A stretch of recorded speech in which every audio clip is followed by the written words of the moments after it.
नमस्कार, मैं राजू कुमार झा और हर सप्ताह आपके लिए एक नए एपिसोड लेकर आते हैं और एक खास टॉपिक जिसमें आसान भाषा में समझाने की कोशिश करते हैं कि आपको स्वास्थ्य से जुड़ी हुई जो भी जानकारी है वो आसानी से मिल सके। और हमारे साथ होते हैं डॉक्टर रवि गोड से। और आज जिस टॉपिक पर हम बातचीत करने के लिए आए हैं वो है कोलेस्ट्रॉल। शरीर के सभी सेल्स में कोलेस्ट्रॉल मौजूद होता है, लेकिन जब ये बढ़ जाए तो भी खतरनाक और कम रहे तो भी खतरा। लेकिन सबसे ज्यादा हार्ट से रिलेटेड भी प्रॉब्लम होती है। और किन किन चीजों को ये डैमेज कर सकता है या कितना खराब हो सकता है, कितना अच्छा है, नुकसान फायदा दोनों हम आसान भाषा में समझने की कोशिश करेंगे। सबसे पहले रवि सर, आपका न्यूज तक में बहुत बहुत स्वागत है।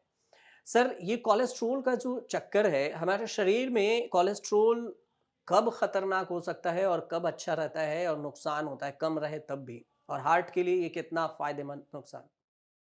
मतलब जी। कोलेस्ट्रॉल तो फैट है ना। तो आप हम्म। जब खाते हो तो सब लोग बोलते हैं फैट कम करो, लेकिन फैट हम्म। थोड़ा तो चाहिए ना। हम्म। तो अपना आहार हमेशा संतुलित होना चाहिए, उसमें कार्बोहाइड्रेट्स, प्रोटीन्स, फैट सब होना चाहिए। तो ऐसा जी। लो कोलेस्ट्रॉल का प्रॉब्लम ऐसा कुछ नहीं है कि हम्म। कुछ लोगों को लिवर डिसीज होता है, उनका कोलेस्ट्रॉल कम होता है, तो कोलेस्ट्रॉल लेवल कम है उनसे, इसलिए हमें पता चलता है कि शायद लिवर के साथ कुछ गड़बड़ी है, लेकिन वो हम्म। बहुत ही रेयर है, वो सब छोड़ दो। आज ठीक है। सिर्फ हम हाई कोलेस्ट्रॉल की बात करेंगे कि ठीक हाई है। कोलेस्ट्रॉल कब चेक करें, क्यों हम्म। चेक करें, कौन हम्म। चेक करे, चेक करके क्या करें? नहीं तो ऐसे सिर्फ चेक करके रख दिया है, आगे कुछ करना नहीं है। उसका हार्ट डिसीज़ के रिस्क पे क्या असर होता है? अगर हम्म। उसका ट्रीटमेंट कौन-सा है? और वो जो हम्म। लाइपोप्रोटीन ए करके एक इंडिया में बहुत चेक करते हैं। हाँ अमेरिका हाँ। में इतना नहीं करते, लेकिन इंडिया में हम्म। तो अभी पूरा उसका पैंडेमिक आया है। सब सब जो पैकेजेस पकड़वाते हैं, उसमें हम्म। लाइपोप्रोटीन ए चेक करते हैं। तो उसका मीनिंग क्या है? और वो है तो क्या करें? डरे, ना डरे, ये सब देख लेंगे। तो ठीक है। कोलेस्ट्रॉल का क्या होता है ना, अगर आपका कोलेस्ट्रॉल लेवल किसी ने चेक कर दिया हम्म। और वो हाई है, फिर देखना पड़ता है कि उस आदमी का रिस्क फैक्टर कितना है, हार्ट डिसीज़ का। तो वो जो रिस्क फैक्टर होता है और वो हम्म। जो हम लोग कैलकुलेट करते हैं, तो वो जो रिस्क फैक्टर कैलकुलेशन में कोलेस्ट्रॉल का नंबर भी एक चीज़ होती है। तो कोलेस्ट्रॉल के नंबर की वजह से अगर कोलेस्ट्रॉल का नंबर ज़्यादा है, तो वो रिस्क बढ़ सकती है। तो सबसे हम्म। पहले लोग क्या कर सकते हैं, अगर उनको अपनी कोलेस्ट्रॉल लेवल पता है, तो हम्म। वो खुद का हम्म। 10 साल में, हम्म। अगले 10 सालों में उनको हार्ट हम्म। डिसीज़ होने का रिस्क कितना है, वो कैलकुलेट करके देख सकते हैं।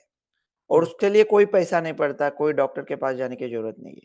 एक हम्म। एसीसी करके मॉडल है। एसीसी का जी। फुल फॉर्म क्या है पता है? अमेरिकन नहीं। College of cardiology. अच्छा। अरे 135 करोड़ आबादी का देश है, हम्म। इधर-उधर झगड़ा करते रहते हैं। और ये जो मॉडल है वो अमेरिकन लोगों के लिए बना है। हम्म। इंडियन लोगों के लिए एक अपना कोई मॉडल ही नहीं है। तो क्योंकि इंडियन लोगों के जीन्स अलग होते हैं, खाने-पीने, त्योहार, रहना, हवामान सब अलग होता है ना। तो हमारा हम्म। खुद का भी रिस्क स्कोर बने ना। ये बाकी सब कॉपी पेस्ट मार के लाते हैं, तो वो छोड़ दो, लेकिन है वो और मुफ्त में। और दूसरा क्या है ना, ये अभी नंबर आंकड़े जान के करोगे क्या? हम्म। मतलब अगर आपको किसी को है कि 10 साल में उसको हार्ट डिसीज़ होने का चांस 10% है, हुँ? हम्म। और गोपी चाचा डर के मारे बैठ गए। अरे बाप रे! हे भगवान! मुझे तो 10 साल में हार्ट अटैक आने का चांस 10% है। हम्म। तो उसके ऊपर 2 पैंतरे हैं। एक, गोपी चाचा, आप हम्म। इस टेस्ट को ऐसे भी देख सकते हैं ना हम्म। कि इसका मतलब 90% चांस है कि मुझे कुछ नहीं होगा हार्ट को, हुँ? 10% चांस खतरा है, मतलब 90% खतरा नहीं है ना। हम्म। और दूसरा सोचने वाली बात ये है कि अगर ये कैलकुलेट-वालकुलेट क्यों करें? ऐसा समझ के ही चले ना सब लोग कि उनको हार्ट का डिसीज़ पकड़ सकता है, लकवा हो सकता है, हार्ट अटैक हो सकता है। तो हम्म। स्मोकिंग छोड़ दे, शराब कम कर दे, कसरत करे, वज़न घटा दे, डायबिटीज़ कंट्रोल करे, स्ट्रेस कंट्रोल करे और कोलेस्ट्रॉल अगर बहुत ज़्यादा है तो कंट्रोल करे। हमारे जीन तो हम कंट्रोल नहीं कर सकते। तो हम्म। कोलेस्ट्रॉल अब चेक करें या ना करें? हम्म। मतलब उसका तो गाइडलाइंस होना चाहिए ना। अमेरिका में कहते हैं कि कोलेस्ट्रॉल हाई होने की 2 तरह की चीज़ें हो सकती है। एक है वो बहुत ही रेयर है, जिसको हुँ, फैमिलियल डिसीज बोलते हैं, कि वो ठीक है। पैदाइशी बीमारी होती है, इनहेरिटेड। वो तो बहुत ही कम लोगों में होता है और उनका कोलेस्ट्रॉल लेवल एकदम हज़ारों में रहता है, तो वो हुँ, अलग बात है। दूसरा हम बात कर रहे हैं कि अपना कॉमन आवाम है, पॉपुलेशन जो जनरल कॉमन लोग हैं, उनकी। अमेरिका कहता है कि हुँ, अगर आप मर्द हो, हुँ, तो 35 साल की उम्र में, हुँ, जब आप 35 साल के हो जाओ, एक हुँ, बार चेक करो। वैसा बच्चों में भी अच्छा। एक बार टेस्टिंग करें, ऐसा अमेरिका का रिकमेंडेशन है, लेकिन मैं बच्चों का डॉक्टर नहीं हूँ, तो उसके बारे में बात नहीं करूँगा। हुँ, बुजुर्गों की बात करूँगा, कि कहते हैं अमेरिका में कि अगर आप मर्द हो, हुँ, तो 35 साल की जब उम्र हो जाएगी, तब हुँ, एक बार चेक कर लो। अगर हुँ, आप महिला हो, हुँ, तो 45 साल की उम्र हो गई, तो एक बार चेक कर दो। और हुँ, उसके बाद हर 5-6 साल बाद, हर 5 साल में एक बार, मतलब पैसे के बाद 40-45 ऐसा चेक कर सकते हो। ऑफ हुँ, कोर्स अगर आपके रिस्क फैक्टर ज़्यादा है, आपको हार्ट की बीमारी पहले से है, आप कोलेस्ट्रॉल की दवा खा रहे हो, तो हुँ, शायद हर साल चेक करेंगे। और उम्र 65 या 75 के बाद हुँ, हर साल एक बार कोलेस्ट्रॉल चेक करते हैं, क्योंकि वो टाइम रिस्क भी बढ़ जाए। तो जब हुँ, कोले अभी इंडिया में क्या होता है ना, ये एग्ज़ीक्यूटिव पैकेजेस में वो चेक होता ही है, तो आपके हाथ में नंबर आते हैं और पता नहीं कि वो नंबर का क्या करना है। तो कोलेस्ट्रॉल के क्या नंबर होते हैं? एक टोटल कोलेस्ट्रॉल होता है, हाँ, और वो टोटल कोलेस्ट्रॉल सब मिला के होता है। हुँ, मतलब अच्छा कोलेस्ट्रॉल, एक अच्छा कोलेस्ट्रॉल भी होता है, जिसको एचडीएल गुड और कहते हैं। बैड। हाँ, हाँ, बुरा कोलेस्ट्रॉल होता है, उसको एलडीएल बोलते हैं, और हाँ, ट्राइग्लिसराइड्स करके होता है। अगर आप ट्राइग्लिसराइड्स मापने वाले नहीं हो, हुँ, तो आपको फास्टिंग का ज़रूरत नहीं है। आप विदाउट फास्टिंग कोलेस्ट्रॉल का टेस्टिंग कर सकते हो। लेकिन अगर ठीक है। ट्राइग्लिसराइड्स मापने हैं, तो फास्टिंग करना ज़रूरी है। और क्या होता है ना, कभी-कभी टोटल कोलेस्ट्रॉल एक नंबर है, हुँ? हुँ, तो आप पूछते हो कितने आदमी थे? हुँ, मतलब कोई चोर घुसा है आपकी स्कूल में, आप कहते हो हुँ, कितने आदमी थे? और आप कहोगे 20, तो डर जाओगे, अरे बाप रे! 20। फिर होता है नहीं-नहीं 25 है। तो लेकिन क्या होता है ना, जब टोटल कोलेस्ट्रॉल है, वो टोटल आदमी कितने हैं, हुँ, उसमें अच्छा कोलेस्ट्रॉल भी शामिल है ना। तो अगर मतलब बुरा कोलेस्ट्रॉल है चोर, और अच्छा कोलेस्ट्रॉल है पुलिस, एचडीएल है पुलिस, तो चोर पुलिस मिला के सब टोटल आदमी होते हैं। तो कुछ-कुछ लोग डर जाते हैं कि अरे मेरा टोटल कोलेस्ट्रॉल ज़्यादा है, लेकिन उनका एचडीएल भी ज़्यादा हो सकता है ना। हाँ, जिसे आप जिसे कहते हैं कि हाई वाला, हाई एचडीएल। तो टोटल कोलेस्ट्रॉल नंबर से डरना नहीं है, हुँ, टोटल कोलेस्ट्रॉल को छोड़ ही दो आप। आप सिर्फ ये देख लो कि आपका बुरा कोलेस्ट्रॉल कितना है। कुछ लोगों में जिनको डायबिटीज़ की टेंडेंसी होती है, हुँ, उनमें ट्राइग्लिसराइड्स ज़्यादा होते हैं। हुँ, लेकिन आप सिर्फ इस पे फ़ोकस करो कि हुँ, आपका बुरा कोलेस्ट्रॉल कितना है, अच्छा कोलेस्ट्रॉल कितना है। अगर आपका अच्छा कोलेस्ट्रॉल कम है, ओके? हुँ, तो आप उसे बढ़ाने के लिए क्या कर सकते हैं? क्या हुँ, किसकी वजह से कम है आपका अच्छा कोलेस्ट्रॉल? आपके जेनेटिक्स की वजह से, आनुवांशिक। तो क्या माँ-बाप अच्छा। बदल देंगे? माँ-बाप नहीं तो तो नहीं बदल सिर्फ़ एक सकते। ही वजह हाँ, हो सकती है सर, हाँ। सिर्फ़ एक ही वजह हो सकती है कि जेनेटिक? और कुछ थोड़े वजह है, लेकिन ज़्यादा ये जो लाइपोप्रोटीन लिटिल ए भी है जिसकी हम बात करेंगे, वो हुँ, भी जेनेटिक होता है। तो अपने हाथ में नहीं होता उसे अच्छा। कम करना। या तो एचडीएल को थोड़ा बढ़ा सकते हैं, हुँ, कसरत करके, स्वीट कम खा के। लेकिन एचडीएल क्यों कम होता है, वो अपने हाथ में नहीं होता। महिलाओं में एचडीएल ज़्यादा होता है, ठीक। पुरुषों में कम होता है। और ऐसा कोई दवा नहीं है स्पेसिफिक हुँ, जो एचडीएल बढ़ा सकते हैं। एक विटामिन है, वो हम पहले कहते थे उससे एचडीएल बढ़ता है, लेकिन उसके हाँ, साइड इफेक्ट्स है। तो अभी ऐसा एचडीएल बढ़ाने का कोई खास दवा नहीं है। तो आप सिर्फ एलडीएल पे फोकस करो, मतलब बैड कोलेस्ट्रॉल, हुँ, लो डेंसिटी लाइपोप्रोटीन, एलडीएल। ठीक है। हुँ, अगर एलडीएल आपके पास हाथ में है, फिर हुँ, आपको देखना चाहिए कि आपका रिस्क क्या है हार्ट डिसीज का 10 साल का।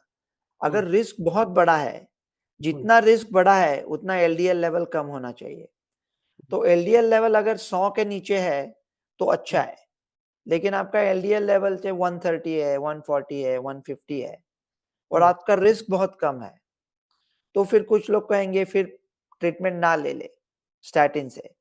और अगर रिस्क भी ज़्यादा है हुँ, और एलडीएल भी ज़्यादा है, तो हुँ, आप स्टैटिन मतलब जो अटोरवास्टैटिन, काफ़ी रोसुवास्टैटिन जो स्टैटिन दवाई है, हुँ, वो ज़रा थोड़ा ज़्यादा ही स्पेशलाइज़ हो गया, तो आपका हुँ, डॉक्टर आपके साथ उसकी बात कर सकता है। अभी इंडिया में ऐसा एक चेक करते हैं कि हुँ, लाइपोप्रोटीन लिटिल ए सब पैकेजेस में होता है। ये हुँ, पूरा अमेरिका का संशोधन है। अमेरिका में नहीं करते चेक, हुँ, मतलब करते हैं, लेकिन इतना ऐसा सब पैकेजेस में नहीं करते, कभी-कभी करते हैं रिस्क देखने के लिए। तो ये लाइपोप्रोटीन लिटिल ए होता है, हुँ, उसका एलडीएल जैसा ही होता है, लेकिन एलडीएल से कुछ लेना-देना नहीं है। तो लाइपोप्रोटीन ए आपका क्यों हाई होता है? आपके जेनेटिक्स की वजह से, आनुवंशिकता की वजह से। उसे कम करने के लिए आप क्या कर सकते हो? कुछ नहीं। हुँ। क्या करने से मतलब आपका कंट्रोल ही नहीं है। अगर आपका कंट्रोल नहीं है, तो चेक क्यों करें? तो फिर रिस्क फैक्टर भी होगा सर? ये तो कन्फ्यूज़न हमें भी अगर कंट्रोल नहीं है और हम कर भी नहीं सकते, तो रिस्क फैक्टर भी ज़्यादा होगा। तो उसका आंसर भी देता हूँ मैं आपको। हुँ, तो अगर इंडिया अभी कर रहा है, तो और देखो, अभी जो लोग लाखों लोग सुन रहे हैं, उनका तो एलपीए उनके हाथ में ऑलरेडी है हुँ, और वो ज़्यादा है, तो वो डरे हुए हैं, तो वो क्या करें ना, जिनका ऑलरेडी हुँ, हो चुका है, लाइपोप्रोटीन लिटिल है। ये जो हम लोग मोनोक्लोनल एंटीबॉडीज़ की बात कर रहे हैं, हुँ, तो मोनोक्लोनल एंटीबॉडीज़ सबको लगता है ऐसा ज़रूरी नहीं है, ये हुँ, महँगी दवा है। काफ़ी सारे लोगों का काम स्टैटिन से ही चल जाता है, लेकिन लाइपोप्रोटीन ए का कोई ट्रीटमेंट है ही नहीं। सो अगर आपका लाइपोप्रोटीन ए लेवल बहुत हाई है हुँ, या आपका कोलेस्ट्रॉल कंट्रोल नहीं हो रहा है स्टैटिन से, तो ही फिर ये मोनोक्लोनल एंटीबॉडी की बात होगी। और वैसे हम लोग जैसे जनरली हमारी बातें भी हवा में होती है, ऐसा लोगों को फ़ायदा क्या होगा इसमें, सिर्फ पता चलेगा। लेकिन हुँ, अगर अगर हवा में ही बात करनी है, हवा में घर बनाते तो लोग शायद देखते दश्त में रहते थे और तामीर की आदत भी थी। अगर हुँ, ऐसी ही बात करनी है, तो ये जो मोनोक्लोनल एंटीबॉडी का टेक्नोलॉजी है, वो हुँ, मोनोक्लोनल एंटीबॉडी हम किसी भी बीमारी पे इस्तेमाल कर सकते हैं। को बहुत सारी बीमारी इस पे इस्तेमाल करते हैं। तो इंडिया ने खुद का जुगाड़ रिसर्च करके मोनोक्लोनल एंटीबॉडीज बनाना चालू कर दिया, तो हुँ, शायद ऐसा कुछ बना के पूरे दुनिया को बेच सकते हैं। तो मैं ये हमेशा बात करते रहता हूँ और लोग हँसते हैं मुझ पर, ये क्या हवा में बात करते हो? इंडिया सचमुच ऐसा कर सकता है। ये दवाएँ पूरे विश्व में महँगी है। हुँ, इंडिया के जनता का तो हो जाएगा, पूरा विश्व का दुआ लेके जाएगा इंडिया। तो हमारा फ़ोकस ज़्यादा रिसर्च पे होना चाहिए। रिसर्च को, साइंटिस्ट को पैसा मिलना चाहिए। यहाँ पे हम लोग बोलते सब लोग बोले पकड़ के डॉक्टर बनाओ नहीं तो इंजीनियर बनाओ। फ़ायदा क्या है? सब लोग गब्बर बन गए तो सांबा का रोल कौन करेगा? और सांबा भी बहुत इम्पोर्टेंट होते हैं, तो ऐसा रिसर्च पे ज़्यादा फ़ोकस होना चाहिए। लेकिन अगर आप कोलेस्ट्रॉल की बात कर रहे हो, हुँ, तो अगर आपको टेस्टिंग-वेस्टिंग करना नहीं है तो मान के चलो, अगर कोलेस्ट्रॉल का थोड़ा रिस्क, हार्ट का रिस्क है, रिस्क कम करने हुँ, की कोशिश करो। अगर मापना है, तो 35 साल के बाद और महिला 45 साल के बाद एक बार माप सकती हो, उसके बाद एवरी 5 साल। अगर बहुत ही ज़्यादा है, तो डॉक्टर हुँ, के साथ बात करके ऑब्वियसली देखो कि कुछ आपको फ़ैमिलियल बीमारी नहीं है ना। हुँ, अगर रिस्क भी ज़्यादा है, लेवल भी ज़्यादा है, तो स्टैटिन कंसीडर कर सकते हो। अगर लाइपोप्रोटीन ए बहुत ज़्यादा है और हुँ, स्टैटिन कम नहीं हो रहा है, तो ये मोनोक्लोनल हुँ। एंटीबॉडीज़ की सोच सकते हो। और उसका पैसा बचाने का क्या टेक्निक है मुझे पता नहीं। आप शायद पता करो न्यूज़ तक, आज तक की टीम की गवर्नमेंट हॉस्पिटल में ये मोनोक्लोनल लगाया, तो क्या मुफ्त में मिलता है? वो भी आप पता कर सकते हो। नहीं, ऐसे तो सर मेरी जानकारी में तो अभी नहीं है, फिर भी मैं बाद में देख लूँगा। सर 2 चीज़ें हैं जो मैं मुझे भी समझना है, ये कि लो अगर है किसी भी इंसान का तो वो कितना रेंज होगा? अगर आप बता सकें तो, नहीं, और नहीं हाई राजू है तो जी, सबसे आप हम लोग क्यों ये लो कोलेस्ट्रॉल का बात छोड़ ही दो।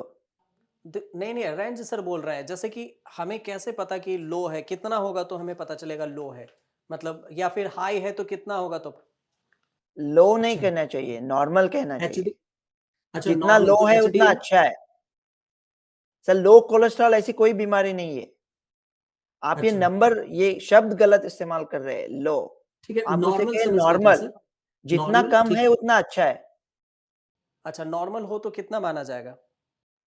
एलडीएल अगर हुँ, 100 के नीचे है तो अच्छा है। हुँ, हुँ, अगर आपको हार्ट डिसीज़ है, हुँ, तो जितना कम है उतना अच्छा है। अगर आपको डायबिटीज़ है, तो जितना हाँ, कम है उतना अच्छा है। 130 तक एलडीएल फिर भी ठीक है, अच्छा। 160 के ऊपर गया तो खराब है।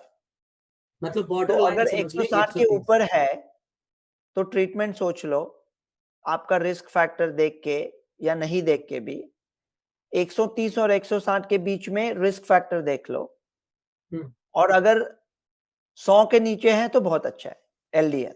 अच्छा और सर लाइपोप्रोटीन ए का लेवल तो मुझे अभी याद नहीं, क्योंकि हुँ, अमेरिका में इतना हम लोग चेक नहीं करते लाइपोप्रोटीन ए।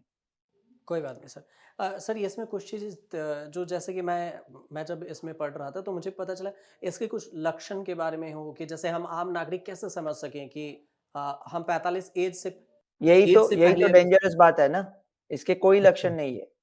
सीधा हार्ट अटैक आने के बाद ही या कुछ होने के बाद ही।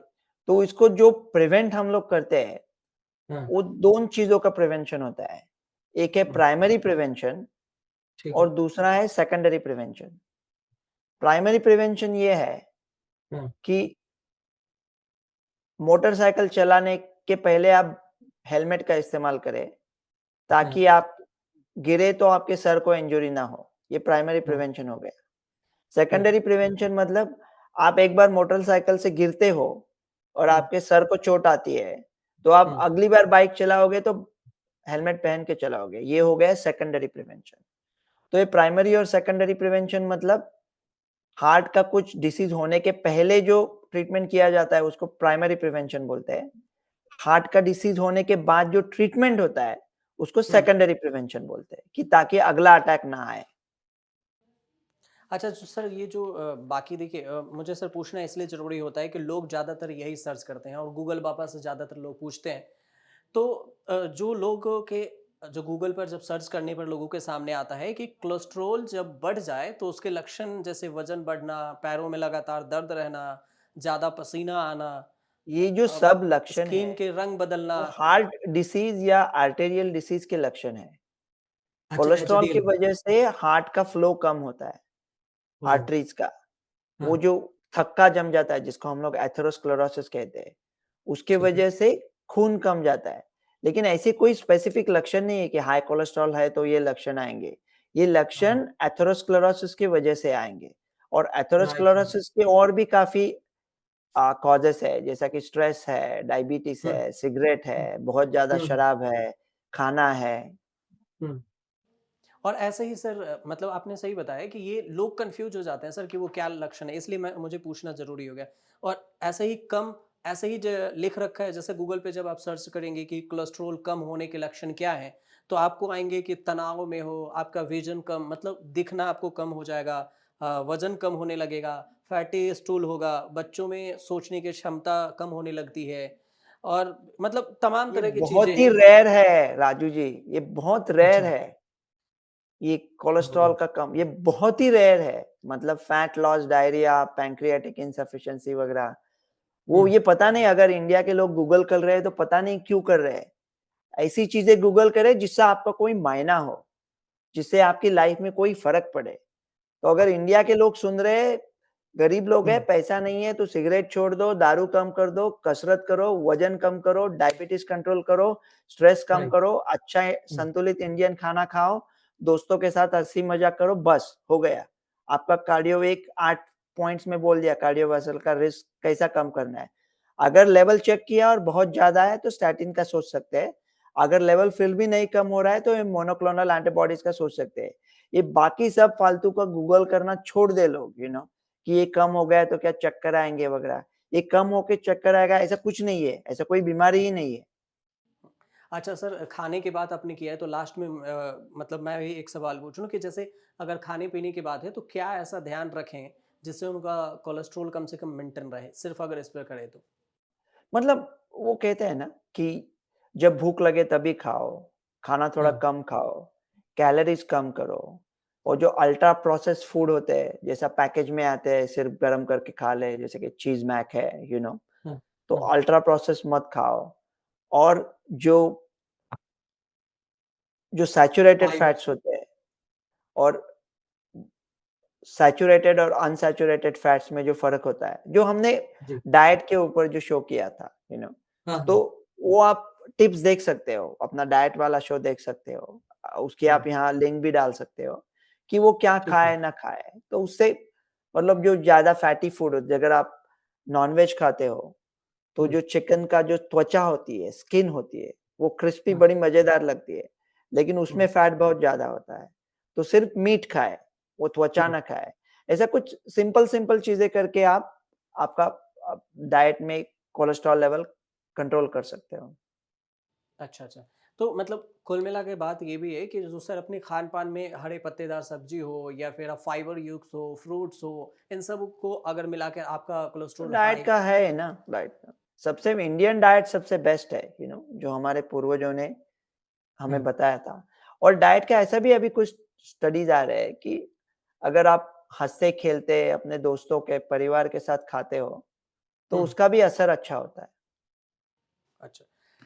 तो चलिए उम्मीद करते हैं कि दर्शक हमारे ये जो कोलेस्ट्रॉल पर पूरे एपिसोड इस सप्ताह का था वो समझ पाए हों और आपको अगर इसमें कोई कन्फ्यूज़न हो, कोई सवाल हो तो आप हमें कमेंट ज़रूर कीजिएगा और ना हो और आप अगर आसान भाषा में इसे समझ गए हों तो आप लोगों तक इसे पहुंचाइए, शेयर कीजिए ताकि उन्हें भी इसका फ़ायदा हो सके और हर रविवार 11 बजे हमारे साथ ज़रूर जुड़िए। तब तक दीजिए मुझे और डॉक्टर रवि सर को इजाज़त। नमस्कार। देखते रहिए डॉक्टर साहब 11 बजे रविवार को, हर रविवार सप्ताह में एक बार ज़रूर देखिए।